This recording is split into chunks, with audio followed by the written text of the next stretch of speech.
आदरणीय मननाथांचा आशीर्वाद घेतो आणि बोलायला सुरुवात करतो. तसा दिवसच तसा आहे मोठा की ज्यावेळेस बोलणं जे असतं ते बोलणं खूप महत्त्वाचं असतं. वक्ता महत्त्वाचा नसतो, पण ते बोलतो ते महत्त्वाचं असतं. आणि अशा बोलण्याला एखादा आधार असावा, एखादा चॅनल असावा. या दृष्टीने एक विषयाची मांडणी मी करणार आहे. त्या विषयाचं नाव आहे देवाने तयार केलेला बोगदा किंवा देवाचा बोगदा. परमार्थशास्त्रात ते नाव कुठे नाही आहे, बोगदा वगैरे.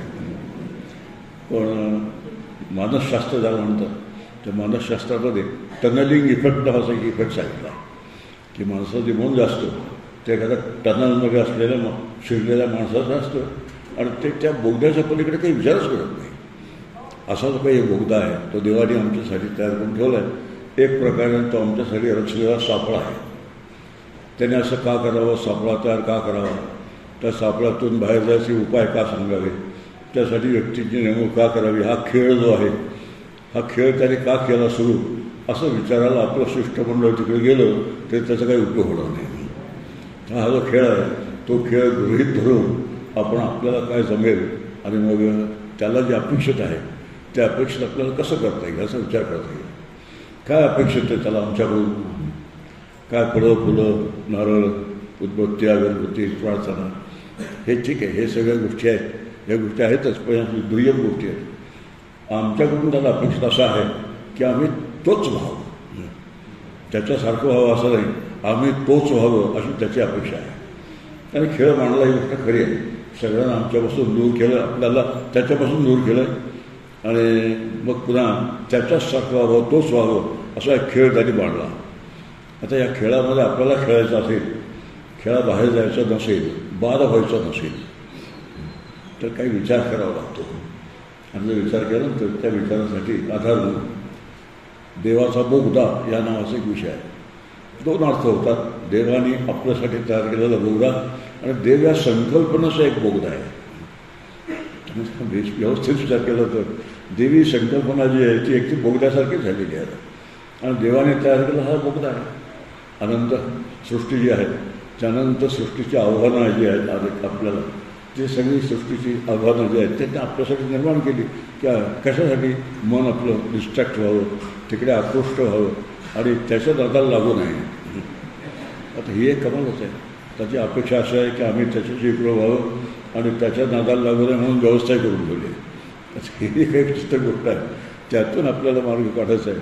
आणि संत आपल्याला शिकवतात की त्यांनी त्याच्या मार्गाला लागू नये व्यवस्था केली खरी, पण त्या व्यवस्थेतून बाहेर पडण्याचा मार्ग सुद्धा त्यांनी सांगितला आपल्याला. आता हा जो मार्ग आहे त्या बोगद्यातून बाहेर पडणार, त्या बोगद्याची थोडी कल्पना वगैरे लांब लांब खूप मोठं अंतर असलेलं बोगदा, लांबच लांब बोगदा आहे. त्या बोगद्यात आम्ही सगळ्यांनी प्रवेश करावा असं त्याची व्यवस्था आहे. आणि तो स्वतः त्या बोगद्याच्या पलीकडच्या टोकाला जाऊन बसलेला आहे. खूप लांब बोगदा आहे, लांबचा लांब बोगदा आहे, त्या बोगद्याच्या पलीकडच्या टोकाला जाऊन बसला आहे. आणि आम्ही त्या टोकापर्यंत पोचू नये अशी व्यवस्था करण्यासाठी त्या बोगद्यामध्ये अनेक दारं तयार करून ठेवली. त्याने कित्येक दारं आहेत की तुम्ही इकडे जा, एकदा इकडे जा, इकडे जा, इकडे जा, 200 दारं तयार आहेत. पण ते विषयांचं दार वगैरे आपल्याला सगळं ठाऊक आहे. पण कितीतरी दारात त्याच्यात आहेत की तुम्ही त्यात जाता, आकृष्ट होता आणि त्या टोकाला जाणं जे आहे ते त्या टोकाला जाणं विसरून जाता. आणि संत आम्हाला नेहमी जागा करतात की आपल्याला त्या टोकाला जायचं आहे, नाकासमोर चालायचं आहे, इकडे तिकडे काही जरी दिसलं तरी तिकडे जायचं नाही. पण बहुत सुकृताची जोडी असल्याशिवाय हे साध्य होत नाही. म्हणून सुकृत करणं हे आपलं पहिलं काम आहे. आणि सुकृत शब्दाचा अर्थ असं न्याय, नैतिक धर्म वगैरे जे गोष्टी आहेत त्याप्रमाणे जीवन जगणं हे सुकृतचं एक लक्षण आहे. आपल्याला त्यात जायचं नाही, मुख्यात सगळ्यात ठाऊक असलेल्या गोष्टी, फक्त या बोगद्यासंबंध आपल्याला जास्त विचार करायचा आहे. हा जो बोगदा आहे लांब फार मोठा, त्या बोगदा अंधुकचा प्रकाश आहे. असं नाही की पूर्ण अंधार आहे, अंधुकचा प्रकाश त्यामध्ये आहे. आणि जो अंधुकचा प्रकाश आहे त्यामुळे आपल्याला ज्ञान व्हायची सोय आहे. डोळ्याने ज्ञान होतं, कानाने ज्ञान होतं, त्वचेने ज्ञान होतं वगैरे वगैरे. आपली जी इंद्रिय ज्ञानेंद्रिय त्या ज्ञानेंद्रियाने आपल्याला ज्ञान व्हायची व्यवस्था आहे. ज्ञान व्हायची व्यवस्थेपुरता बंद प्रकाश तिथे आहे. सगळ्याचा अंधार असता आपल्याला काहीच करायचं, कधीच काही करायचं. पण त्यांनी त्यात व्यवस्था करून ठेवली की काहीतरी ज्ञान होईल. आता ज्ञान कशाचं व्हावं हा एक प्रश्न आहे, की दृश्य पदार्थांचं ज्ञान व्हावं का जे तत्व आहे, मूळ तत्व त्याचं ज्ञान व्हावं. दृश्य पदार्थाचं ज्ञान व्हावं हे रुटीन आहे. सगळेच जण दृश्य पदार्थाच्या ज्ञानासाठी वखवाखलेले असतात. मी नेहमी शब्द वापरतो, ज्ञानाचीच एक वखवाख आहे बघा. हे मला कळलं पाहिजे, ते मला कळलं पाहिजे वगैरे वगैरे. मग अनेक डिक्शनऱ्या आम्ही बघतो, अनेक भाषा शिकतो, कित्येक शास्त्र हस्तगत करतो. हे सगळं जे आहे या सगळ्या गोष्टी जनरल नॉलेज नावाचा प्रकार आहे. GK कुठल्या गोष्टी त्याला माहिती आहेच, तुम्ही कुठलाही विषय करा त्यात तो तरवेजच आहे. असं GK जे आहे हे एक न्यूअर आहे, आपल्याला आकृष्ट करणारी गोष्ट आहे. आणि असं जर आम्ही सगळीकडे ज्ञान आपलं पाजळत बसलो तर जे ज्ञान व्हायला पाहिजे ते ज्ञान होणार नाही. आणि ते ज्ञान व्हायला हवं असेल तर त्यासाठी काय काय करायचं असतं, कसं कसं करायचं असतं, त्याविषयी विचार शास्त्रकाराने आणि संतांनी आमच्याशी सांगितलं आहे. आणि हा जो बोगदा आहे त्या बोगद्याच्या पलीकडे जाणं आणि पलीकडे गेल्यानंतर तिथे आपल्याला तो भेटतो बोगदा तयार करणारा. आणि तिथे भेटल्यानंतर असं आपल्याला कळतं हा बोगदा खरा अस्तित्वातच नाही, काल्पनिक आहे तसला. अच्छा, ही लांबची गेल्यानंतर गोष्ट आधीच काल्पनिक समजू नका. नंतर त्यात असायचं, रखडायचं, अनेक तऱ्हेच्या शिक्षा भोगायच्या, सगळं करायचं असं, आणि बोगद्याला मिथ्या म्हणायचं असं नाही सांगणार. तर तो बोगदा जो आहे तो बोगदा मिथ्या आहे, हे खोटा आहे, हा खरा नाही, हे तिकडच्या टोकाला गेल्यानंतर त्याचं दर्शन झाल्यानंतर त्याच्याशी एकरूप झाल्यानंतर कळतं. तोपर्यंत हे सगळं जे जग आहे हा जो बोगदा आहे, कंटाळाल तुम्ही माझा करून सारखा बोगदा शब्द आहे. पण मी सारखं ठरवलं की तो वापरायचाच, त्यामुळे तुमच्या लक्षात राहील. ते सारखं सारखं काय सांगत होते, बोगदा सांगत होते, त्यांना काही दुसरं येतच नव्हतं असं दिसतंय. हरकत नाही तसं म्हणलं ते चालेल, पण बोगदा लक्षात ठेवा. असं लक्षात आलं तर तो त्याच्यात आपल्याला पलीकडे जायचं आहे. आणि ज्याने बोगदा तयार केला त्याच्याशी एकरूप व्हायचं आहे, हे जर आपलं ध्येय आपल्याला नक्की ठरलं असेल तर त्या दिशेने वाटचाल करण्यासाठी काय करावं या संबंधीचे विचार शास्त्रकारांनी संतांनी आम्हाला सांगून ठेवले. आता एक गोष्ट आहे की जुने जे उपाय आहेत, जुने जे शास्त्र आहेत, जुने जे साधनं आहेत, ती साधनं अतिशय हार्श आहेत, मग कठोर आहेत. एक उदाहरण सांगतो की पूर्वीचं जे धर्मशास्त्र, त्या धर्मशास्त्राने ज्ञानेश्वर महाराजांच्या मातापित्यांना मृत्यूदंडाची शिक्षा दिली. संन्यास ठेवल्याबद्दल मृत्यूदंडाची शिक्षा दिली. आजच्या दृष्टीने आमचं ती शिक्षा फार हार्श आहे, फार कठोर आहे, बरोबर आहे आमच्या दृष्टीने आजच्या.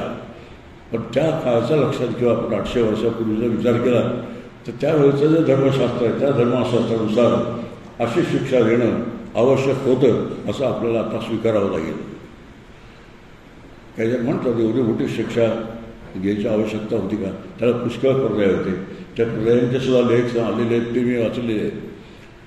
पण त्या संबंधी असा विचार आहे मुख्य त्यांचा की असा संन्यास धर्म जो आहे त्या संन्यास धर्माशी खेळ करू नये कोणी. आज संन्यास घ्यायचाच, 8 दिवसांनी तो मोडायचा, असं करू नये. मी माहिती आहे मला एक संन्यासी की जे संन्यास घेतला त्यांनी थोडं दिवस मला गेले आणि पुन्हा आपल्या घरात येऊन राहिले. घरातून कपडे वगैरे त्याचं फक्त संन्यास तिकडचं सोडला आणि घरात येऊन राहिले. एक भाग. दुसरा भाग अनेक अशा इथे हे आहेत, त्याला आपण थोडंसं असं होतं हल्ली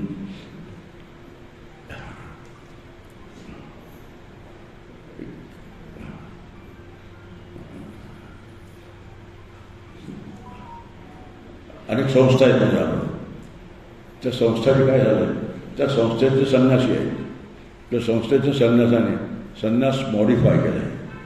मॉडिफाय केला म्हणजे काय आपल्याला ठाऊक आहे की सगळं असं पूर्वी घरात राहायचं नव्हतं संन्यासी, आता त्यांच्यासाठी घरं तयार केली. घरं तयार केली नाही. शेवटी सकाळ दुपार संध्याकाळ तुमच्या आमच्यासारखा सकाळी नाश्ता आहे, चहा आहे, दुपारी जेवण आहे, रात्री जेवण आहे, भिक्षा आहे, हे काहीच नाही. सगळं मॉडर्न संन्यास ज्याला म्हणतात तसं मॉडर्न संन्यास केला. एक संन्यासी इथे आले होते आमच्या कार्यक्रमाला. मी ते संन्यासी आहेत म्हणून त्यांना नमस्कार केला. म्हणजे का नमस्कार करता म्हटलं संन्यासाला वंदन करावं असा आमचा नियम आहे शास्त्राचा. ते म्हणाले आम्ही कसले संन्यासी, आमचा युनिफॉर्म आहे म्हणे. आता मला सुद्धा त्या शब्दाचं फार आश्चर्य वाटलं. त्यांच्याच मुखातून प्रत्यक्ष ऐकलं जाणं हा शब्द आहे. तो शब्द असल्यामुळे आपल्याला हे कळतं की संन्यास धर्म ज्याला म्हणतात तो संन्यास धर्म पाळणं आजच्या जगामध्ये अतिशय मुश्किल झालं आहे, अतिशय कठीण झालेलं आहे. तर नेहमी मी सगळ्यांना प्रश्न विचारतो समोरच्या लोकांना, तुमच्यापैकी किती जण संन्यास घ्यायला तयार आहेत? बाकीच्या होय मी उत्तर देतो, मी नाही एवढं नक्की आहे. बाकीचं तुम्ही काय उत्तर द्या तुमचा विषय झाला. मुद्दा एकच आहे की असा हा संन्यास जो आहे तो शास्त्राने सांगितलेला आहे. जुन्या काळचं जे शास्त्र आहे आपलं तेच अतिशय आदर्श होतं त्या काळामध्ये. पण आज ते शक्य नाही आहे. मला ते शक्य जर नसेल तर इकडे आपल्याला काहीच करता येत ते शास्त्र केलंच नाही, मग काय करायचं? त्याला मध्यम मार्ग ज्याला म्हणतात तो मध्यम मार्ग आपल्याला संतांनी शिकवलेला आहे. काय सांगू आता, संतांचे उपकार मदत निरंतर जागविते. हे जे संतांचे उपकार आहेत फार मोठे उपकार आहेत आमच्यावरती, आणि हे उपकार जर आम्ही लक्षात ठेवले आणि त्यांच्या सांगण्याप्रमाणे किमान संन्यास तर नाहीच, मग निदान संत सांगते तसं तरी वागावं, तसंही नाही. आता दोन्ही नाही म्हटल्यानंतर सगळं नाही नाही नकाराचे नकार घट्टा झाली सगळीकडे. असं नाही, संत सांगते तसं वागावं.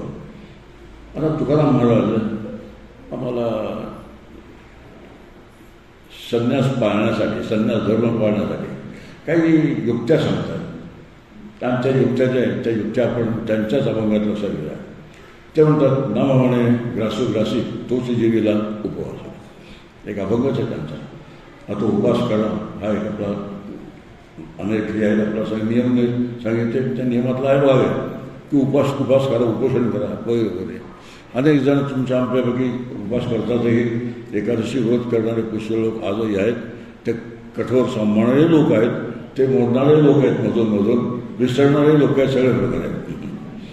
पण आता तरीसुद्धा त्यांनी उपाय सांगितला की तुम्हाला एकादशी व्रत करायचं आहे ना, ते एकादशी व्रत त्या व्रताप्रमाणे न करता राम म्हणे ग्रासोग्रासी तुळशी देवीला उपवासी. प्रत्येक घास घेत असताना रामकृष्ण हरी म्हणाला तर तुम्ही जे जेवता त्या जेवणाच्या पदार्थाला उपवासाच्या पदार्थाचं मूल्य येतं. आता काय हे म्हणायचं उपवास हे करायचं नाही आणि प्रत्येक घास घेताना रामकृष्णही म्हणायचं नाही, असं नाही चालणार. निदान प्रत्येक घास घेत असताना रामकृष्ण हरी तरी म्हणा आणि असं रामकृष्ण ग्रासोग्रासी व्हावं तरी देहीचं जेवी देव तुकाराम मला म्हणतात. प्रत्येक घास घेत असताना तुमचा जो भाव असेल रामकृष्ण हरीचा तर तुमच्या देहाच्या रूपाने देवच जेवतो असं समजा. म्हणजे देवाला वेगळा नैवेद्य दाखवायची गरज नाही, एवढंच लक्षात आहे ना. देवाला नैवेद्य दाखवायची गरज नाही आणि मी ग्रासोग्रासी भाव ठेवणार नाही, मग राहील काय फक्त पाठपाठांतर नाही. असं ते कुठं तरी आम्ही सवलत घेताना निदान सवलतीचं जे काही दिलं ते तर निदान व्यवस्थित पाळावं, व्यवस्थित स्वीकारावं. आणि असं झालं तर आम्हाला रामाबड्या वाटच आली, यज्ञ पावली बोली. सध्या अपडाऊनचे दिवस आहेत, राहायचं कुठेतरी लांब कुठेतरी काम असतं, मग अपडाऊन करायचं असतं. मग अपडाऊन करताना जी वाटचाल आहे त्या वाटचालीमध्ये रस्त्याचं भान ठेवून, ड्रायव्हिंगचा भान ठेवून जय जय रामकृष्ण हरी म्हटलं तर काही बिघडणार नाही. कारण जय जय रामकृष्ण हरी म्हणाला तरी वाहतुकीचे नियम तुम्हाला काही सुटणार नाही. समजा मी पोलिसाचा हे हात तोडला, त्याला सांगितलं आणि मी जय जय रामकृष्ण हरी म्हणत होतो तर तो म्हणेल म्हणत तुम्ही पण 1000 रुपये दंड द्या मग म्हणत राहतो. अशा अर्थ असा होतो की त्यालासुद्धा काहीतरी सांभाळत सगळ्या गोष्टी केल्या पाहिजे. असं काहीतरी कसं तरी करून चालणार नाही. म्हणून रामाने वाटचाली यज्ञ पावली असा विचार आहे तो नव्या पद्धतीने आपल्याला घेता येतो. आणि वाटचालीचे जेवढे भाग आहेत अपडाऊन वगैरे सहल आहे, आम्ही अनेक सहलीला जातो आम्ही सगळे. आता सहलीला जाताना ॲटमॉस्फिअर सगळं कसं असतं, ॲटमॉस्फिअर सहलीचं असतं. तर सहलीचं ॲटमॉस्फिअर म्हणजे काही सांगत बसत नाही, तर तो तपशील आपला फारच मोठा होत आहे.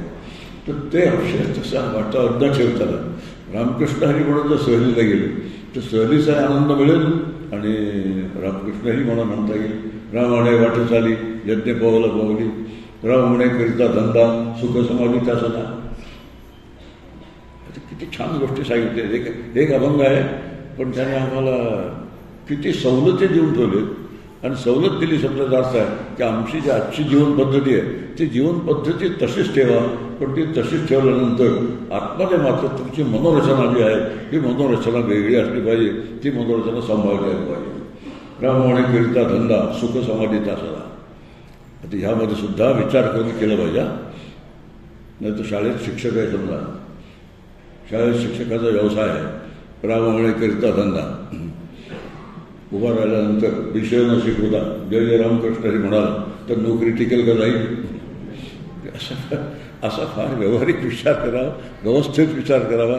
आणि जेव्हा शक्य असेल तेव्हा मध्ये वेळ असेल त्यावेळा मधला जो वेळ जो आहे हा मधला वेळ निरर्थक विचारात न घालवता रामकृष्ण हरी म्हणावा. आपल्या मनात दोन प्रकारचे विचार असतात, एक प्रोडक्टिव्ह एक अनप्रोडक्टिव्ह. हाही विषय फार छान आहे की ज्या विचाराचा माझा कार्य इतका संबंध नाही असे अनेक विचार, माझ्या जीवनाशी जराही संबंध नाही असे अनेक विचार आपल्या मनात येत असतात. आणि हे सगळे जे अनेक विचार आहेत अनप्रोडक्टिव्ह आहेत आणि मला प्रत्यक्षात काही त्याचा उपयोग होणार नाही. मग असे विचार करण्याच्या ऐवजी जय जय रामकृष्ण हरी म्हणालं तर किती छान होईल. आता हल्लीचे पंतप्रधान आहेत, त्याच्यानंतर कोण असा एक मोठा विचार चालू आहे. खूप खलबतं चालले आहेत त्याविषयी, बरीच खलबतं चालली आहेत. ज्या प्रश्नाचं उत्तर मला एकट्यालाच फक्त माहिती आहे. तुम्हाला बरेच राजकीय पंडित दिसतात तुम्ही, असं राजकीय पंडित वगैरे काही नाही, त्याचं उत्तर फार सोपं आहे, मी नाही. आता असं उत्तर मिळाल्यानंतर बाकी कोण होईल ते आपल्याला कळेल पेपरमध्ये, आणि जे होईल ते आपल्याला लगेच समजेल. तू नाहीस ना, मग तुझं काम चालू आहे. तसं नाही, त्याची चर्चा केली पाहिजे. त्याची चर्चा केल्यानंतर काहीतरी देशाच्या हिताविषयी बोलण्याचा थाट आणला पाहिजे. कारण देशाचं हित ह्याच्याशिवाय कोण करणार देशाचं हित? असे हे जे सगळे थाट आहेत ना, हे सगळे थाट हे बोगद्यावरचे थाट्स आहेत. आणि हा जो बोगदा आहे तो माझा संपतच नाही कधी. असेच विचार करत राहिलं तर जिकडे जायला पाहिजे तिकडे वाटचा रोग नाही. आणि मग आडवाटा जे आहेत अनेक, मी सुरुवातीला सांगितलं अनेक आडवाटा आहेत, त्या सगळ्या आडवाटात आपण जातो आणि त्या आडवाटांचा आपल्याला उपयोग काही नसतो. पुन्हा आडवाटा आपल्याला पुन्हा मूळ ठिकाणी नेऊन सोडतात आणि पुन्हा पहिल्यापासून बोगद्यात प्रवेश करा. प्रवेशचा कसा आहे की अनेक जीव आहेत, 84 लक्ष योनी आहेत. त्या सगळ्या योनीमध्ये त्या बोगद्यात शिरताना देवाची आठवण करण्याचं, स्मरण करण्याचं काही सामर्थ्यच त्याला नाही, काही बुद्धीच नाही. फक्त माणसाला एक अशी बुद्धी दिलेली आहे की त्यावेळेला हे त्याला विचार करता येईल, साधना करता येईल आणि प्रत्यक्ष मुक्त होता येईल. तेव्हा मनुष्य जन्माचा जो काही फार मोठा हा सांगतात, मोठेपणा सांगतात, तो मोठेपणा आपण लक्षात घेतला तर आपल्याला काय मिळालं हे लक्षात आलं पाहिजे. आपल्याला माणूस म्हणून जन्माला आलोय, फार मोठी देणगी आहे. गव्हाड मुहूर्तावरती काही चांगल्या गोष्टी करा म्हणतात. एक गव्हाड मुहूर्त असतो, तो पंचांगात फार महत्त्वाचा असतो. त्या मुहूर्ताला मुख करा तर जाऊ दे ते पंचांगातले मुहूर्त. मी ज्या मुहूर्तावरती जन्माला आलो तो माझ्या दृष्टीने गव्हाड मुहूर्त आहे.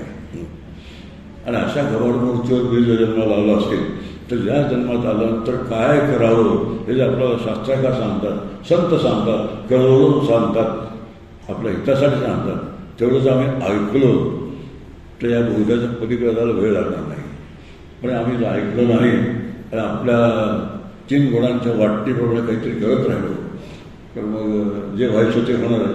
मग ते पुनरपी पुढचं म्हणत बसत ते लोक कंटाळतात ते ऐकून ऐकून. असा शब्द आहे. व्यवस्थित विचार केला तर आपल्याला कळतं की आपल्याला नेमकं काय करायचं आहे. या बोगद्यात आल्यानंतर तर ते आपला अभंग चालला आहे, त्यामुळे कीर्ता धंदा सुख समाधी त्या सदा. आणि त्याचं फळ मोठं सांगितलं आहे, ऐसा राम जप नित्य तुका म्हणे जीवनमुक्त. केवढं मोठं फळ आहे. असा राम जप नित्य असं अखंड नामस्मरण जो करतो त्याला जीवनमुक्त म्हणतात तुकाराम महाराज. दाखला कुणी दिला ह्याला फार महत्त्व आहे. कोण म्हणतं जीवनमुक्त ह्याला फार महत्त्व आहे. आता मी डॉक्टरचा व्यवसाय आहे, त्यामुळे अनेकांना 1 रुपया रोज याप्रमाणे 30 दिवस जर रजा दिली मेडिकल सर्टिफिकेट तर 30 रुपये घेत होतो. आता त्या दाखल्याला किंमत किती? दाखला वाचताना नाही माहीत होता हे सगळं फुकट आहे, 30 रुपये देऊन आणि घेतले. पण त्याला काय आता सर्टिफिकेट म्हटलं तर काय करायचं. असे दाखले नाही त्याचे. संत दाखला कोणाचा आहे तर तो तुकारामांचा दाखला आहे. आणि अशा पद्धतीने रामाच्या पेनेत ते तुका म्हणे जीवनमुक्त एवढं मोठं फळ त्याला आहे.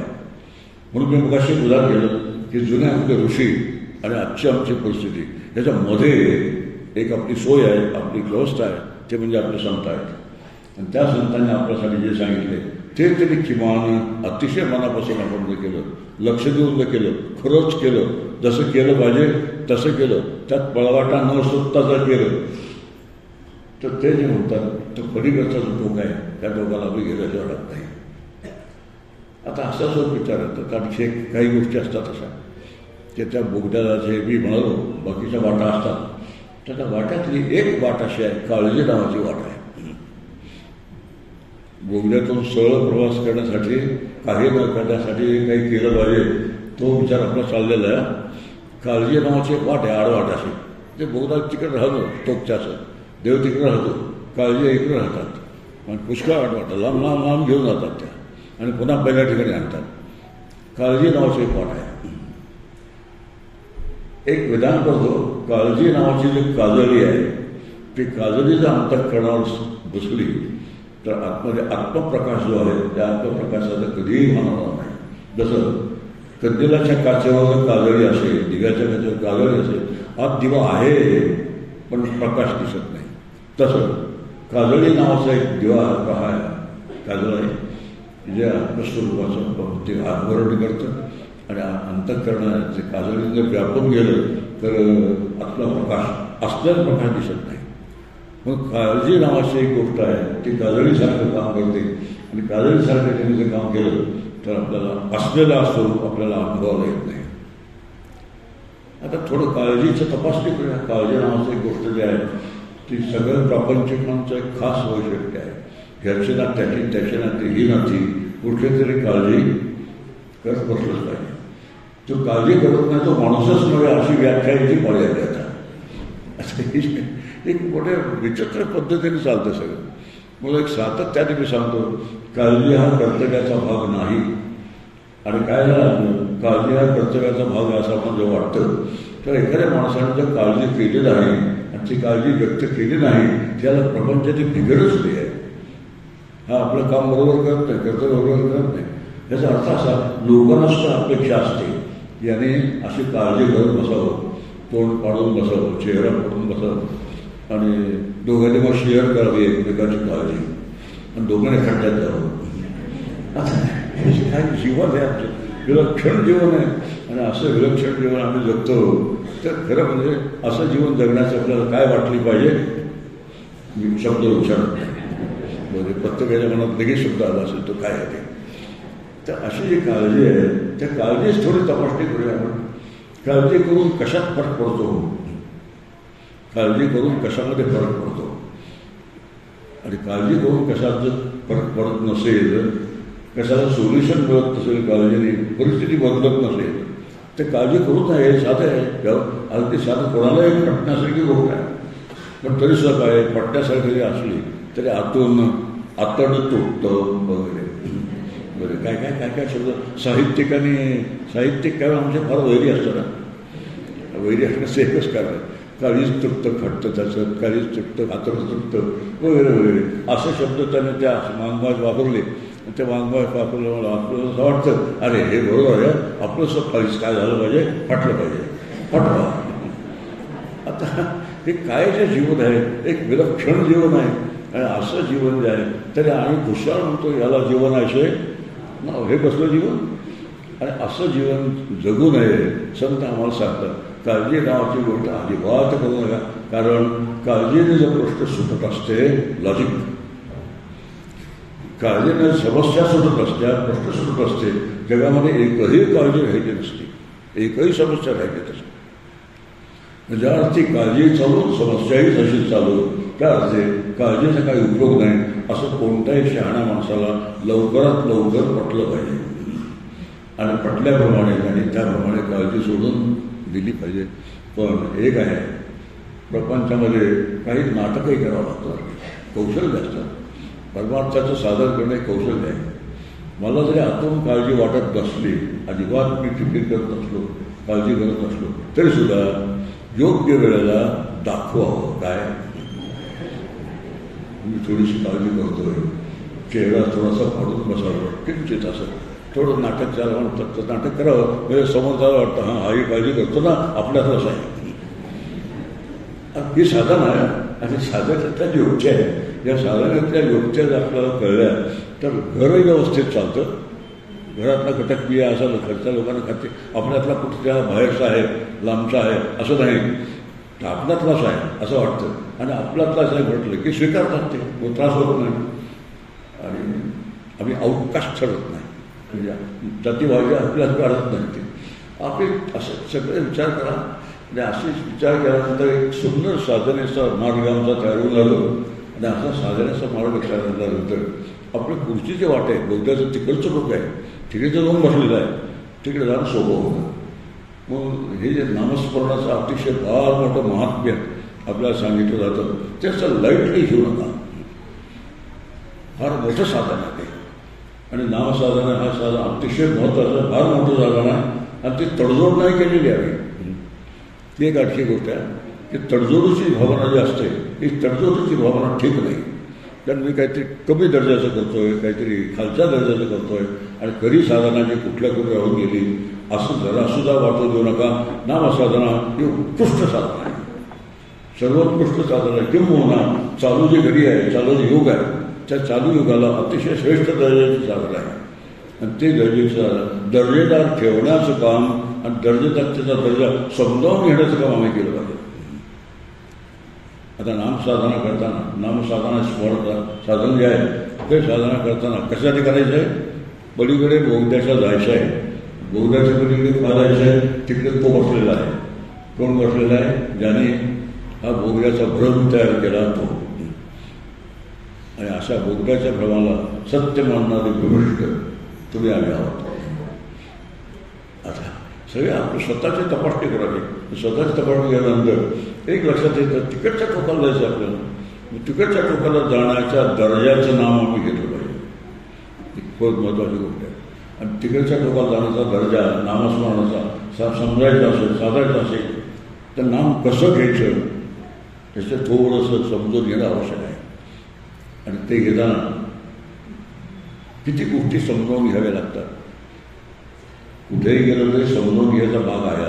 कुठेही गेलं तरी ज्ञानाचा भाग त्यात असतोच आणि ज्ञानाचा भाग समजून न घेता नाव आहे ना काय असं काही वाटेवर पडलेलं नाही ना की कुणी जावं उचलावं घ्यावं असं नाही येते. तर त्यालाच काहीतरी नियम आहे, त्याचं तत्त्वज्ञान आहे. ते तत्त्वज्ञान समजून घेतानंतर नामसाधना केली तर बोगद्याचा पलीकडचा भोग जे आहे, जिथे आपल्याला जायला हवं तिथपर्यंत पोचता येईल. अन्यथा रामकृष्ण आहे. आता काय त्याच्यातलं काय तत्त्वज्ञान? नामसाधनाच्या मागे तत्त्वज्ञान काय आहे ते तत्त्वज्ञान थोडं समजून घ्या. त्यातली पहिली गोष्ट अशी आहे की नाम आणि नामे यांचा अभेद आहे. ज्याचं मी नाम घेतो तो आणि नाम या दोघांच्यात काहीही भेद नाही. ज्या क्षणी मी नाम घेतो मोठी नाम अति मोक्ष अशी साक्ष बहुतांची तुकोबारा म्हणतो ना. ज्या क्षणी मी नाम घेतो त्या क्षणी त्या नामामध्ये नामी असतोच. आता हे जर मी नीट लक्षात ठेवलं तर नामी म्हणजे ज्याचं नाव आहे त्याला नामी म्हणतात. तो नामी वेगळा आणि नाम वेगळं असं जराही सोडून आहे. आणि हे जर समज बरोबर बसली, ज्या क्षणी नाम घेतो चल मी म्हणतो, रामराम मी म्हणतो, त्या क्षणी त्या नामामध्ये त्याचा जो नामे आहे तो नामे असतोच. आता थोडं समजावून घ्यायची गोष्ट आहे. हे घड्याळ आहे, ही घड्याळ नावाची वस्तू माझ्यासमोर उजेड येते. त्या घड्याळ नावाच्या नामाची आठवण होते मला आणि घड्याळ हे नाम जेव्हा मला आठवतं मनातल्या मनात तेव्हा ह्या वस्तूचंच स्मरण होतं. त्याचा अर्थ असा होतो घड्याळ आणि घड्याळाचं नाम, घड्याळ नावाची वस्तू आणि घड्याळ नावाचं नाम दोन्ही एकच आहे. हे जसं दोन्ही एक आहे त्याचप्रमाणे नाम आणि नामे, विठ्ठल आणि विठ्ठलाचं स्वरूप दोन्ही एक आहे, राम आणि रामाचं स्वरूप दोन्ही एक आहे, दत्त आणि दत्ताचं स्वरूप दोन्ही एक आहे, शिव आणि शिवाचं स्वरूप दोन्ही एक. इतकी नावं का घेतली मी? इतकी नावं घेण्याचं एक कारण आहे की इतक्या तऱ्हेच्या उपासना आपल्यामध्ये जातात आणि प्रत्येक उपासनेमध्ये त्यांचं जे उपास्य दैवत असतं त्याचं जे नाम असतं ते नाम आणि त्याचे नामे यात काहीही फरक नाही. आणि एक रहस्य सांगून ठेवतो तुम्हाला, हे सगळे देव एकमेकाला आतून सामील असतात. चांगला शब्द आहे, आमच्या सगळ्या जिल्ह्यामध्ये लोकप्रिय असल्या शब्द आहे आतून सामील. सगळे आतून सामील असल्याचं कारण आहे, सगळे देव ब्रह्मरूपच आहेत. दत्तात्रय ब्रह्मरूप आहेत, शिव ब्रह्मरूप आहेत, राम ब्रह्मरूप आहेत, कृष्ण ब्रह्मरूप आहेत, विठ्ठल ब्रह्मरूप आहेत. तुम्ही कोणाचंही नाम घ्यायचं ते प्रत्येकजण ब्रह्मरूप आहे. आता कसं होऊन त्याच्या आरत्या आहेत ना, त्या आरत्या समजून घ्या. प्रसादाकडे फारसं लक्ष न देता तर सुंठोडा जो असतो तो सुंठोडा खायचा, ठसका लागतो त्या ठसक्याचा. मग तो ठसका लागला की ज्याची आपण आरती केलेली आहे तो देव राहतो ठसक्यात. कुठं आमच्या सगळ्यामध्ये फार मोठ्या गडबडी आहेत, गफलती आहे. आणि या सगळ्या गडबडी आणि गफलती जर सुधारल्या, बरोबर बदलून घेतल्या, समजून घेतल्या आणि त्यानुसार जर घडी बसवली तर फार मोठं काम होऊन जातात. म्हणून नाम म्हणणं आम्ही यांचा अभेद आहे. हा एक भाग नाम घेणारा जेव्हा ज्याचं नामी आहे, त्या नाम घेता घेता नाम घेणारा जो नामी आहे त्याच्याशी एकरूप जर झाला तर आपलं काम झालेलं असतं. तो पलीकडे जो बसलेला आहे तो पलीकडे जरी काही नसतो. तर मधलं जे अंतर आहे हे अंतर कल्पनेतच आहे. तुम्ही ते अंतर वाढवू शकता, बेरड्यासारखं वागवून लांब लांब लांब करू शकता. आणि ते जे बोगद्याचं अंतर आहे पलीकडे जिथे पोक आहे ते अतिशय जवळ आहे किंवा बोगदा नाहीच इथपर्यंत ते अनुभव घेऊ शकतात. पण हे सगळं कौशल्य जे आहे ते कौशल्य आपल्या साधनेच्या हाती आहे. ती साधनं बरोबर जर जमली तर त्यातलं नाम नामयांचा हवे. नाम कोण घेतो आपल्यातलं. मुद्दाम या विषयालाच बोलतो याचं कारण आहे, बोगद्याच्या पलीकडे आपल्याला जायचा निर्धार केला पाहिजे. मी नाम घेतो असं विधान केलं. मी अनेकांना प्रश्न विचारला, ह्या जो तू नाम घेतोस हो म्हणाला मी नाम घेतो. म्हणजे कोण घेतो? एखाद्या तुम्हाला सांगितलं आत्माच नाम घेतो. आता हे कठीणच आहे. ज्याचं नाम घ्यायचं, ज्याच्यासाठी नाम घ्यायचं तोच नाम कशाला घेईन त्याचं स्वतःचं. पण आता ते सुद्धा अशा समजूचे अनेक भ्रम आहेत. मन नाम घेत असेल गाव कठीणच आहे. मन अचेतन जड आहे, वायुतत्वाचं आहे, रजोगुणाचं आहे. जे रजोगुणाचं आहे वायुतत्वाचं अचेतनाचं जड असतं. जड पदार्थाचं नाम घेऊ शकणार नाही. मग वाडी नाम घेत असेल का? आता इतक्या सगळ्या प्रश्नांची उत्तरं नामसाधनाचं तत्त्वज्ञानामध्ये येतात. वाणी म्हणजे जीव, माझी जीव नाम घेते का? तुकाराम महाराज वाणीने सांगतात, घे घे माझे वाचे गोड नाम विठोबाचे. म्हणजे वाणीला तू नाम घे सांगणारा असा कोणतरी वेगळा आहे. म्हणून वाणी नाही नाम केव्हा घ्यायला शक्य आहे? ज्या वेळेला नाम घे असं सांगणारा कोणतरी आहे तो वाणीला आज्ञा करतो तू नाम घे, तेव्हा वाणी नाम घेते. कारण वाणी मौसम आहे, मौसा चेतन जड आहे. ते कोणतरी सांगितल्याशिवाय नाम घेऊ शकणार नाही. कोण सांगतो तिला? जीव. जीव नावाचं तत्त्व समजावून घेतल्याशिवाय कोणत्याही पद्धतीची साधना कधीही करता येणार नाही. पण एकदा तरी ना जीव म्हणजे काय ते समजावून घ्यावं. पण जीव म्हणजे काय ते जीव जाईपर्यंत कळत नाही. असं काय ते विलक्षण ह्या क्षेत्रात चालतं. आणि जे विलक्षण चालतं विलक्षण चालणारा आम्हीच जबाबदार आहोत. कारण आम्ही अत्यंत अल्पसंतुष्ट असतो परमार्थाच्या बाबतीत. व्यवहारामध्ये अजिबात अल्पसंतुष्ट नाही. आणि परमार्थामध्ये मग काय 4 माळा केल्या, 10 माळा केल्या, आणखी काय करायचं असतं. तर अशा पद्धतीने जी अल्पसंतुष्टता आहे ती सगळी नामाच्या वाट्याला परमार्थाच्या वाट्याला येते. आणि व्यवहार जो आहे तिथे अल्पसंतुष्टता हा गुन्हाच आहे. अल्पसंतुष्ट राहिलाच तुझी प्रगती होईल कशी? आणि प्रगती शब्दाचा अर्थ तर आपल्याला ठाऊकच आहे काय काय किती किती आहे वगैरे वगैरे. आता काहीतरी कुठंतरी आजचा चालू व्यवहार आणि परमार्थ याच्यामध्ये कुठंतरी गडबड आहे. ती गडबड जर आम्ही समजावून घेतली व्यवस्थित तर नाम जसं घ्यायला पाहिजे तसं घेता येतं. नाम घेता घेता नाम घेणारा जो आहे म्हणजे जीव त्याने नामीशी एकरूप व्हायचं असतं. आणि एकरूप का व्हायचं? सगळं तत्त्वज्ञान नामसाधनाचं आहे. काय नामसाधना फुकट रस्त्यावर पडल्यासारखी आहे असं तुम्हाला वाटतं. आणि असं नाही. ते नामसुद्धा समजावून घ्यायची आवश्यकता आहे. नाव हे तत्त्वज्ञान आहे. आणि सगळ्या संतांनी नाम तत्त्वज्ञान समजावून सांगितलेलं आहे. सगळे संत नाम घ्यायचं सांगतात, पण तेच संत नामाचं तत्त्वज्ञानही समजावून सांगतात. आणि तत्त्वज्ञान आम्ही लक्षात घेतलं तर नामानामी नाम घेणारा जो मी आहे जीव आहे त्यांनी नाम घेता घेता अशा पद्धतीने नाम घ्यावं, अशा युक्तीने नाम घ्यावं की त्याने नामीशी एकरूप झालं पाहिजे. नामीशी एकरूप झालं तर नामसाधनेचं सार्थक आहे. नाही तर नामाचं नाम वेगळं आणि नाम घेणारं वेगळं असं झालं तर नामसाधनेचं सार्थक नाही आहे. असं कशाला व्हायचं? सगळे प्रश्न असतात. नाही एकरूप झालं तर काय बिघडेल? कोणाचं काय बिघडणार नाही. पण नामाचा जो नामी आहे तो आत्मा आहे. नामाचा नामी विठ्ठल आहे. विठ्ठल कोण आहे? ते हे परब्रह्म विठेवरी. बीचा केला ठोबा, येणे नावे विठोबा. ही शब्दाचा अर्थ ज्ञानाचा होतो. ज्ञानाचा पुतळा आहे. ज्ञानाचा पुतळा म्हणजे चित्तचा पुतळा. मी विठोबाचं दर्शन जेव्हा घेतो, कोणाचं दर्शन घेतो? ब्रह्माचं दर्शन घेतो. असे सगळे जे बसवून दिलेले घड्या आहेत संतांनी, त्या घड्यांचा व्यवस्थित वापर करून समजावून घेऊन त्यानुसार साधारण पद्धती आपली बसवून घेणं घडी हे अत्यंत आवश्यक गोष्ट आहे. आणि ती आवश्यक गोष्ट जर आपण केली तर त्याचं जे गळ जास्त म्हणजे बोगद्याच्या त्या टोकाला जायचं असतो तो बरोबर गाठता येतो. आणि ते टोक ही कल्पनाच आहे हे आपल्याला नंतर हळूहळू करायला लागतं. म्हणून नाम घेणारा जीव जो आहे तो नामीशी ज्याचा आपण नाम घेतो एक रूप झाला तो आपण पाहणार असतो. तो नामी कसा आहे तर सच्चिदानंद रूप आहे, सद्रूप आहे, सिद्धरूप आहे, आनंद रूप आहे. हेही माहीत पाहिजे. जो नाम घेणारा जीव आहे तो नामीशी म्हणजे आत्म्याशी म्हणजे स्वरूपाशी एक रूप होऊन जाईल. त्यावेळेस तो जसा होईल तसाच बी होईल, तोच बी होईल. तो सद्रूप आहे, सिद्धरूप आहे, आनंद रूप आहे. आता त्याचा मला काय फायदा आहे समजलं मला, उपयोग काय त्याचा? हे प्रश्न सारखे विचारले पाहिजे. तद्विद्धी परिभाजनं परिप्रश्नानं सेवया उपदेशंती. भगवद्गीता आपल्याला सांगते तद्विद्धी प्रणिपाचनं. नुसतं नमस्कार करू नका, नुसतं पाकिट देऊ नका, नुसतं वेळात हार घालू नका. तर प्रश्न विचारा.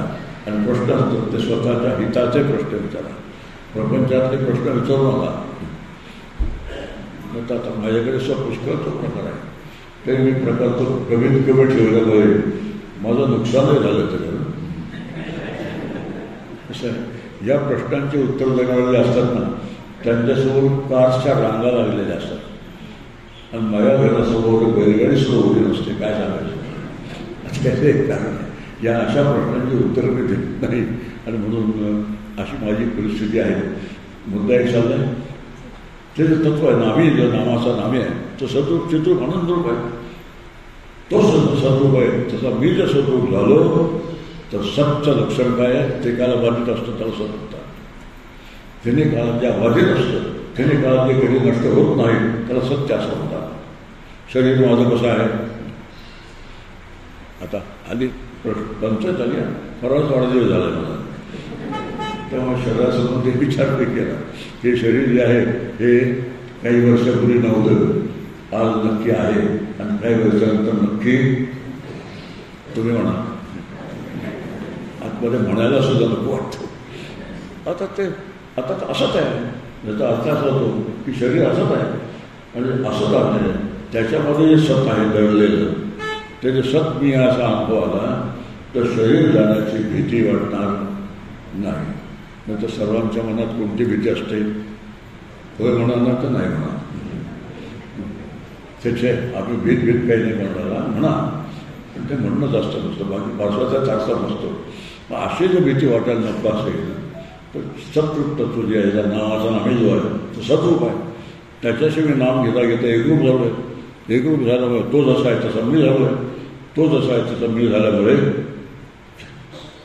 शरीर देह गावातवा राहो पांडुरंगी राहो. तिथे रंगून रंगून लोक म्हणतात गायक मंडळी देह गावातवा राहो. त्यात एकच असा मुद्दा तुमचा. कुठं तरी फार या क्षेत्रात ज्या गडबडी आहेत त्या क्षेत्रात गफलती आहे त्या गडबडी आणि गफलती एकदा समजावून घ्यायची गरज आहे. त्या समजावून घेतल्यानंतर जे साधना जशी व्हायला पाहिजे तसे होते तर त्या साधना भास होतो. हा छान शब्द आहे. साधना भास म्हणजे काय? मी साधना करतो असं मला वाटतं. मी साधना केलं असं जेव्हा वाटतं तर मी स्वतःची फसगत करून घेतो. आणि अशी फसगत करून घेऊ नये, घेतली जाऊ नये यासाठी अशा तऱ्हेचे उपक्रम असतात. हे जे उपक्रम आहेत त्यांचा हेतूच आहे. म्हणून विठ्ठल सद्रूप आहे, सत असल्यामुळे तो जसा सत आहे मी सत आहे. आता तो आणि मी यात काही फरक राहिला का? पण आता बोलावं लागतं, जसा तो तसा मी. यात किती झाले? दोन. अद्वैतात दोन आहेत का? पण सांगताना, बोलताना, शिकवताना दोनची भाषा वापरावी लागते. दोनची भाषा वापरण्यासाठी तत्त्वमासी असं महावाक्य सांगावं लागतं. बुद्धा चाललाय सद्रूप आहे, चिद्रूप आहे.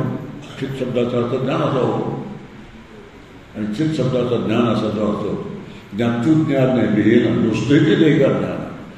ज्ञानाची व्याख्या केली ज्ञानेश्वर महाराज. ज्ञातृ ज्ञा वेगळा, ज्यामध्ये ज्ञाता नाही, ज्यामध्ये ज्ञेय नाही, शुद्ध ज्ञान आहे, नुसतंच ज्ञान आहे. असं जे ज्ञान शुद्ध ज्ञान म्हणतात, त्याला चित म्हणतात. आणि ते मी असं जो अनुभव येतो, तर मी सद्रूप जसा होतो तसा चिद्रूप पण होतो. आणि चिद्रूप झाल्यानंतर ज्ञानाची वकवक थांबते. काय शब्द वापरला? ज्ञानाची एक वकवक आहे. मी मगाशी जीकेचा उल्लेख केला, जनरल नॉलेज. सगळ्या डिक्शनरी आहेत, अनेक अनेक ज्ञानाची क्षेत्र आहेत. आणि सगळी ज्ञानाची क्षेत्र आपल्यासाठी ओपन आहेत. ते लायब्ररीमध्ये सगळी पुस्तकं मिळतात, प्रचंड माहिती मिळते त्याची.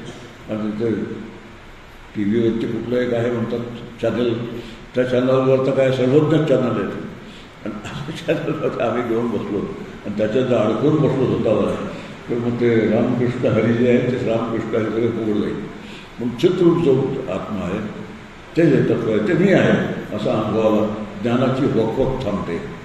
आणि आनंदरूप आत्मा म्हणजे तत्व मी आहे असं जेव्हा अनुभव येतो तेव्हा सुखदुःखाचं जे द्वंद्व आहे, त्या सुखाच्या द्वंद्वाचा किंवा जे आघात आहे त्या आघात संपवून जातात. शब्द आपल्याला सुखाचे आघात असतात आणि दुःखाचे सुद्धा आघात असतात. सुखाचे आघात सहसा आम्ही मान्य नाही करतो. पण ज्ञानेश्वर महाराजांनी आम्हाला त्याच्या संबंधी सूचना दिले. सुखे संतोषाने आवे, दुःखे विषादानं बजावे, लाभाला न आणावे मना माझी. त्या सुख होणं संतोष हा आघात आहे, दुःखाचा विषाद हा दुःखाचा आघात आहे. मग सुखाने हुरून जाणं, सुखाने नाचायला लागणं, नाही तर सुखाचे आविष्कारही आमच्यात ठरलेले. काय काय करायचं असतं सुख झालं म्हणजे हा हा हो म्हणायचं असतं, लल्ला लल्ला करायचं असतं, नाचायचं असतं, काय बोधवर करायचं असतं, काय काय काय काय करत असतं. हे जे सुखाचे आविष्कार आहेत हे सुखाचे आविष्कार सुखत चढल्याचे लक्षण आहेत. काय शोधा म्हटलं काय चढतं मला अनुभव नाही.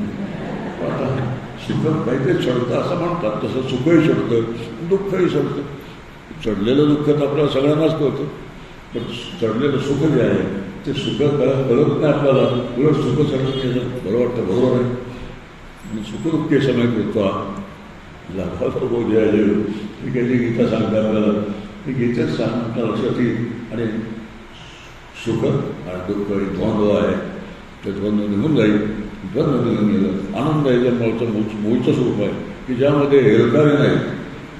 आनंद चढला असं कधी होत नाही. आनंद जसा आहे, आनंद फक्त आनंद असतो. आणि आनंद शब्दाचा अर्थ विषय निरपेक्ष सुख असं होतो. जे सुख कोणावरही आणि कशावरही अवलंबून नाही. किती शब्द वापरले प्रापंचिकांना हे फार सांगावं लागतं. जे सुख कोणावरही अवलंबून नाही आणि कशावरही अवलंबून नाही. कोणावर म्हणजे व्यक्ती आणि कशावर म्हणजे वस्तू. आमचं सुख बरोबर म्हणजे एखाद्या व्यक्तीवरती अवलंबून असतं आणि वस्तूवरती अवलंबून असतं.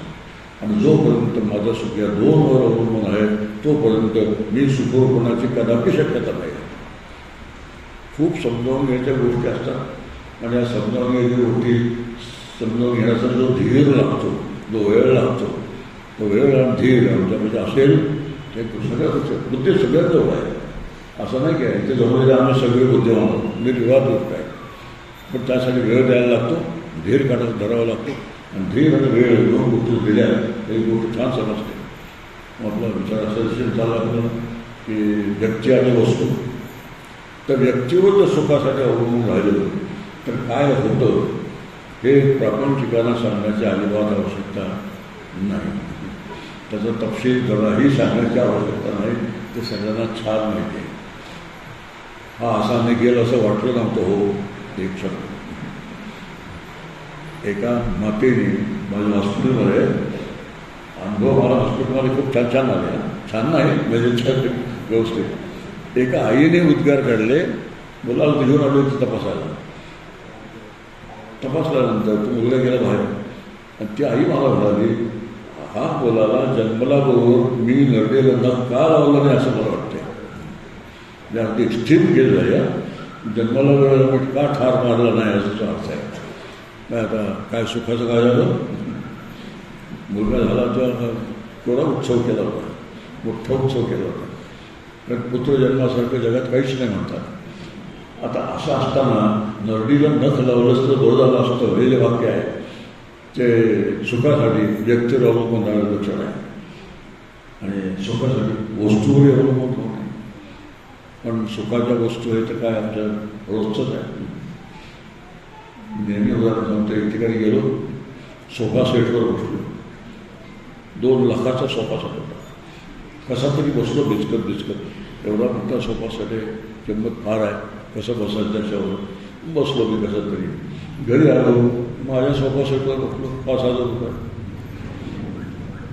आता पूर्वी मी ज्या सोफा सेटवर बसत होतो, आराम सुखात बसत होतो, तो मला आता दुःख द्यायला लागला. आता असं वस्तूवरती अवलंबून ठेवलं आणि व्यक्तीवरती अवलंबून ठेवलं तर ते सुख मला सातत्याने कधीही मिळणार नाही. एक वास्तव आम्ही लक्षात घेतलं तर सुखाला की जीवा करसित तळमळ हे आहे ते राहणार नाही. मग जे सुखरूप आहे तत्व, जे आतमध्ये भरून गेलेलं आहे, या उपाधीमाने मुक्त कोण सर्वज्ञ तत्व असे सर्व देतं.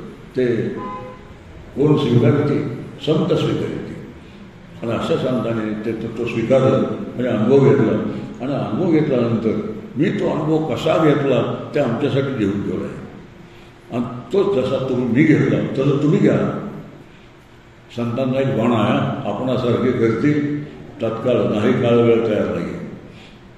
व्यवहारात असं नसतं, सहसा माझ्यापेक्षा मोठं पुढे होऊ नये अशी आमची अपेक्षा असते. आणि परमार्थ सांगतो शिष्यानिश्चित पराजय, शिष्याकडून पराजयाची अपेक्षा करावी असं परमार्थ सांगतो मला. किती फरक आहे बघा. आणि हा फरक जर लक्षात घेतला तर परमार्थाचा किती उंचीवरती विचार करतो, किती उंचीवर जाऊन बसलेला आहे. ती परमार्थाची उंची आपल्याला कळते आणि ती उंची आपल्याला गाठायची हा जर निर्णय झाला तर मग मी काय केलं पाहिजे याविषयी आम्ही जागे होतो आणि खरोखर तसे वागायला लागतो. म्हणून नामस्मरण नावाचं मोठं आहे साधना आहे, फार श्रेष्ठ दर्जाची साधना आहे. ती साधना जशी करायला पाहिजे तशी केली तर मग बोगद्याच्या पलीकडे आम्ही जाऊन बसतो. आणि मी म्हणत होते की नामसाधना एक गमून साधना कधीच होत नका.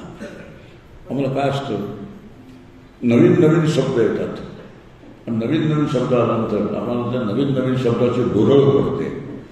ट्रान्सेंडेंटल मेडिटेशन असं म्हटलं असं वाटतं अरे वाटते काहीतरी बरं वेगळंच आहे. TM म्हणायचं त्याला. TM म्हटलं की आणखीच वेगळं वाटतं. ट्रान्सेंडेंटल मेडिसिन म्हटलं की वा काय कुठून आलं स्वर्गातून टपकल्यासारखं. असं काही नाही आहे. आम्ही नामसेवा घेतो, त्या नामस्मरणाची साधना जी आहे ती त्याचीच आहे.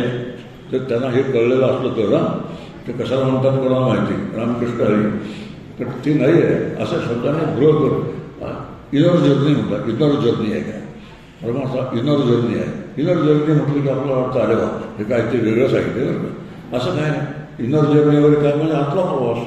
मग आतला प्रवास म्हणजे काय, मनाने केलेला शरीरातला प्रवास आहे. तर नवीन काय आहे कुठं इनर जर्नी म्हटलं की असं काहीतरी खास केल्यासारखं वाटतं. म्हणून अशा शब्दांची भुरळ पडून देऊ नका अजिबात. आणि आपलं जे वाङ्मय आहे परमार्थ वाङ्मय, ते परमार्थ वाङ्मय अत्यंत श्रेष्ठ दर्जाचं आहे. त्याचा निर्णय घ्या, असा निश्चय ठेवा. आणि असा निश्चय ठेवल्यानंतर आपल्याला जे मिळवायचं आहे सच्चिदानंद रूपस्वरूप ते मी असा अनुभव जो घ्यायचा आहे तो आपला अनुभव घेता येतो. आता एक भाग राहिला बोगद्याच्या पलीकडे आपण पोचलो होता. नावं घेत घेत घेत बोगद्याच्या पलीकडे पोचतो.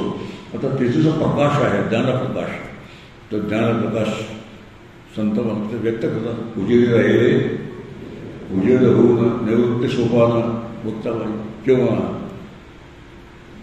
ज्ञानाचा उजेड मागे पुढे जाते. ज्ञानाचा उजेड अंगणाचं झाडं कैवल्याचे, मागे पुढे ज्ञानाचा उजेड आहे. अंगणामध्ये कैवल्याचं म्हणजे मोक्षाचं झाड आहे. असं जे ज्ञानदेवांचं वर्णन केलेलं आहे त्यानुसार आपण सुद्धा होऊ शकतो एवढं लक्षात ठेवायचं. आणि असं झालं की त्या जीवनाचं सार्थक आहे, मनुष्य जन्माचं सार्थक आहे. म्हणून हे जर बरोबर बसलं आपलं तर असे जे आपले कार्यक्रम असतात, गुरुपौर्णिमेसारखे कार्यक्रम, त्या गुरुपौर्णिमेसारख्या कार्यक्रमांचं सार्थक होतं. आणि असं झालं नाही तर मला बरंच पाकिटं मिळतात. त्यासाठी जितकी संख्येने जास्त लोक येतील तितके मला हवे असतात. असं काहीतरी सोंग जे आहे, असं सोंग ह्या क्षेत्रात असू नये एवढी काळजी आपण घेऊया. आणि थोडा विचार करूया. आणखी एक म्हणालो देव नावाचा एक बोगदा. हा बोगदा जो आहे त्याचा विचार केला, जीवनाचा बोगदा आहे, देव नावाचा एक बोगदाच आहे. का बोगदा झाला तयार? काय झालं? देव म्हणजे काय ते आम्ही समजावूनच घेतलं नाही, त्यामुळे असं झालं. तुकाराम महाराज आणि समर्थ रामदास दोघंजण आपल्याला एक फार छान गोष्ट सांगतात. तुका म्हणे कैसे आंधळे हे जन गेले विसरून फिरायला देवा. कोण म्हणतंय? तुकाराम महाराज म्हणतात हे लोक इतके आंधळे कसे झाले कोणा माहिती. खरं देव होतं विसरले. आता खरा देव म्हटल्यानंतर एक खोटा देव पाहिजे का नको? जेव्हा आपण खरा देव असं म्हणतो तेव्हा निश्चित एक खोटा देव असायला पाहिजे. मग आम्ही जी उपासना करतो ती खऱ्या देवाची का खोट्या देवाची? हे समजावून घ्यायच्या गोष्टी आहेत. आणि संतांनी आमच्यासमोर ढळढळीत ठेवलेलं सगळं. त्या मी जनांचा लालची स्वभाव समर्थ म्हणतो ना, आधीच म्हणायचे देव म्हणजे काय? देव म्हणजे हिंदी भाषेत बागवानी हिंदी आहे. देव म्हणजे काय? दे, द्या. समर्थ रामदास स्वामी आम्हाला भिकारी म्हणतात आणि तुकाराम महाराज आंधळे म्हणतात. मला म्हटलंय ते अभंगात लिहिलेले कुठेतरी तसं नाही, मला म्हटलं नाही तसं. मग आंधळ्याचा गोडच व्हा, भिकारी असेल तर भीक मागणं थांबवा. अच्छा, ह्या गोष्टी आपण साध्य केल्या तर मग ह्या देव नावाच्या कल्पनेचा जो बोगदा आहे तो कल्पनेचा बोगदा झोपूनच जाईल. नाही तर अमाप बोगदा आहे. देव किती आहेत? लाखो देव आहेत. कितीतरी पडले देव. काय म्हणालो मी? पडले, जागोजागी देव पडलेले आहेत. देवाच्या नावाने फजिती कशी असते आम्ही समजतो. आम्ही वेड्यासारख्या देव नावाची कल्पना आम्ही समजावून घेतो. त्यावेळेला त्या वेडेपणाला काही उत्तरच नसतं. एक अनुभव सांगतो. आमच्या इथे मंगळवारचा बाजार असतो. पोळ्याचा दिवस होतो. पोळा, पहिली पोळा. त्या शिंगाला रंग लावायचा असतो, शेंदूर. तो शेंदूर एकाने विकत घेतला मंगळवार बाजारात मुरुडच्या. नदीपलीकडे वाघापूर नावाचं गाव आहे. तिकडे पलीकडे जायला बसला. पलीकडे जाताना एका झाडाखाली जेवायला बसला. जेवायला बसल्यानंतर काहीतरी कारणाने त्या शेंदूर लवणला. भांडं लवणलं आणि मातीत शेंदूर गेला. त्याने काय केलं? शेंदूर भरला आणि उरलेले जे हात होते भिजलेले ते दगडांना पुसले. मग दगडांना पुसण्यासाठी त्याने त्या दगडांना शेंदूर लावला. 3 दगड एकत्र केले. 3 दगड मिळून त्रिगुणात्मक दत्त हा राणा, त्रिगुणांतर त्रैलोक्य राणा असा एका क्षणात देव तयार झाला तरी. आणि त्यांनी युक्ती केली आपणच थोडे पैसे टाकले रुमाल ठेवून त्याच्यावर. जाता येताना बाकीचे लोकही पैसे टाकायला लागले. हे असले जे देव आहेत, हे असले देव जर आम्ही काय कसं बोलायचं काय बोलायचं समजा. इथेच आहे शेजारी एका ठिकाणी 4 झाडं आलेत वरती. ठीक आहे, एवढंच एरिया आहे, त्या 4 झाडं आले आहेत. आता 4 झाडं एकत्र आल्यामुळे देवाचंच झाडं लगेच येते. मग ते लगेच येते उदबत्ती, लिंबू आणि 2-4 छोट्या बाटल्या सुद्धा होत्या. पण देवाला लागतं ते. आता कसं चाललंय, काय चाललंय जगात देवाच्या नावाने जर आम्ही विचार केला तर संतांनी आम्हाला अतिशय जागं ठेवलंय. आणि देव नावाची कल्पना नीट समजावून घ्या हे आम्हाला वारंवार सांगितलंय. आणि असंच व्हायला नको असेल तर शेवटचा भाग सांगतो. कदाचित कंटाळा असा बसून. देव नावाची एक व्युत्पत्ती आहे. देव शब्द आहे ना, त्याची एक व्युत्पत्ती आहे. देव शब्द कसा काय तयार झाला? द्योतनाथ देवा असं म्हटलंय. द्योतनाथ देवा, जो प्रकाशित करतो त्याला देव असं म्हणतात. आणि काय प्रकाशित करतो? ज्ञानाचा प्रकाश आहे. तो ज्ञानाचा प्रकाश ज्याच्यामुळे आपल्याला अनुभवाला येतो त्याला देव असं म्हणतात.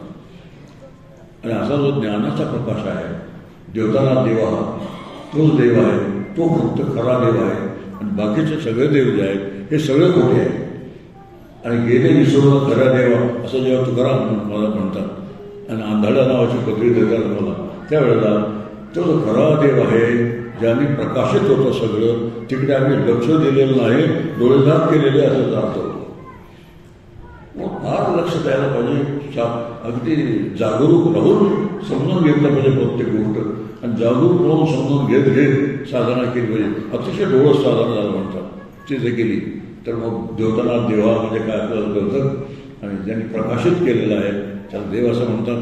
आता प्रश्न एकच आहे, जो प्रकाशित करतो तो अरूप आहे. आता ब्रह्म कसा आहे, आत्मा कसा आहे, अरूप आहे, निर्गुण निराकार निरवय निर्वदेव. आता अरूप असताना आम्हाला त्याची उपासना कशी काय करता येणार, त्याचं चिंतन कसं करता येणार, त्याचं ध्यान कसं करता येणार, अरूपाचं ध्यान कसं करणार. म्हणून त्यासाठी शास्त्रकाराने छानसा शब्द वापरला, अवलंबन. कठोपनिषदात शब्द येतो, एतत् अलंबनम श्रेष्ठम एतत् अलंबनम परम. हे अतिशय श्रेष्ठ ओम येते. ओंकार हे ब्रह्माचं आलंबन आहे असं आम्हाला शास्त्रकार सांगतात. आणि आलंबन शब्दाचा अर्थ असा होतो, मगाशी दोघी शब्द वापरला, हे रूप आहे ते अरूप आहे. मग अरूपाला काहीतरी नाम द्यायचं, चिन्ह द्यायचं. एतत् आलंबनम श्रेष्ठम चिन्ह आहे. आणि हे जे चिन्ह आहे त्याचं ओंकार नावाचं, त्या ओंकार नावाच्या चिन्हाचा जर जप केला, ओंकाराचा जसं जप केला पाहिजे तसा केला तर ते चित्त नावे पोचतो. ओंकाराचं जे फार कठीण आहे, तर आम्ही त्या भानगडीत पडायचं नाही. मग काय करायचं, जय जय राम कृष्ण हरी, श्रीराम जय राम जय जय राम, दिगंबरा दिगंबरा आहे, ओम नमः शिवाय. हे सगळे जे देव आहेत हे आलंबन स्वरूप आहेत. आलंबन स्वरूप म्हटल्यानंतर विठ्ठल आलंबन आहे, राम आलंबन आहे, शिव आलंबन आहे, दत्त आलंबन आहे. आणि हे जे आलंबन म्हटल्यानंतर त्या आलंबनाच्या आधाराने आपण त्यांचं जे मूळ स्वरूप आहे त्या मूळ स्वरूपापर्यंत पोचलं तर देव नावाचा जो बोगदा आहे त्या देव नावाचा बोगदा कमी होऊन जातो, नाहीच असं होऊन जातं. आणि अशाच पद्धतीने अतिशय छान समजून घेत साधना करणं हे आपण साधक म्हणून आपलं काम आहे. आणि नुसतं आपलं काम नाही, जिथे जिथे शक्य असेल तिथे तिथे समजावून सांगणं हे सुद्धा आपलं काम आहे. इतकी मोठी गोष्ट आहे. या गोष्टी जे आपल्यापाशी ठेवायच्या नाही. संतांनी कधी आपल्यापाशी ठेवून घेतला नाही. लाखो लोकांना समजेल अशी काळजी घेतली. आपण ठीक आहे, आपण 4 लोकांना समजावून सांगू.